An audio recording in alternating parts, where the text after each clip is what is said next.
Yo, isang mga D-Wires.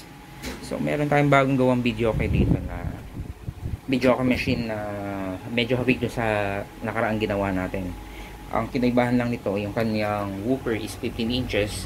Ang nilagay natin yung Tosundra 1508. Yung sa last na ginawa natin, 10 inches lang na Tosundra 1009. Tapos itong kanyang mid-range, pinalitan din natin ng 8 inches naman.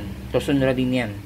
Sa player, originally itong design nito para talaga din dun sa Platinum Mini SD, pero yung kasi hindi sumasabay yung pag-open niya pag binuksan yung switch ng video machine natin.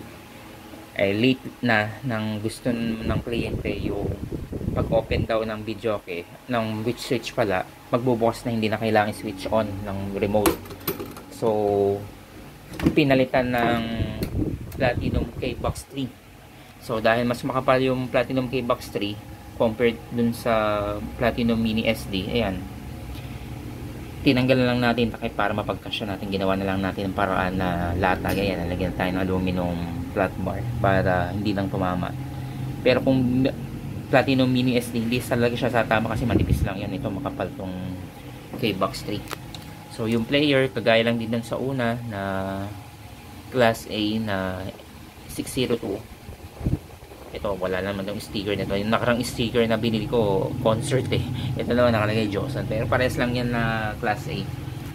So, sa TV naman, meron siyang sariling TV kaya hindi kasama sa package yung TV. Meron siyang 15 inches. Pero upgradable to hanggang 26 inches. Kaya medyo mas manipis to. Medyo mas maikli. Yung nakarang kasi 32 inches kaya ang haba nun.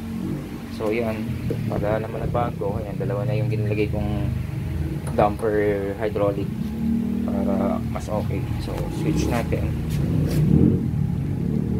Ayan, may dalawang fan in and out para maganda yung rotation ng hangin. Okay, buksan natin ang TV.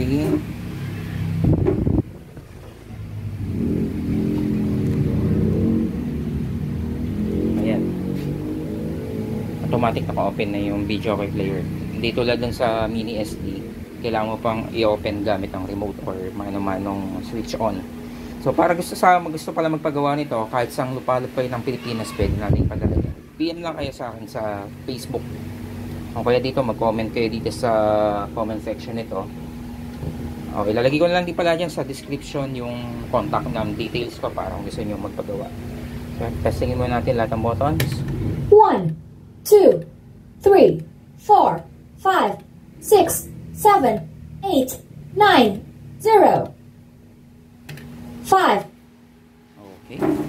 Play lang tayo na konting music pero hindi natin ibababad kasi lagi tayo nakaka-copyright.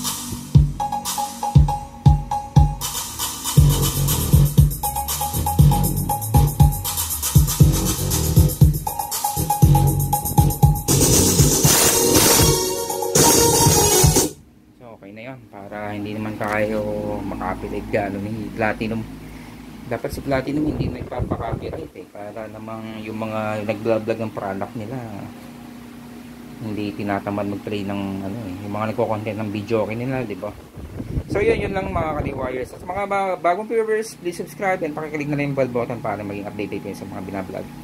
So yan, lagay ko na lang sa comment section yung mga ginamit din natin na dito na product para sa product link, tsaka yung contact number ko para sa gusto magpagawa. So yan, maraming salamat.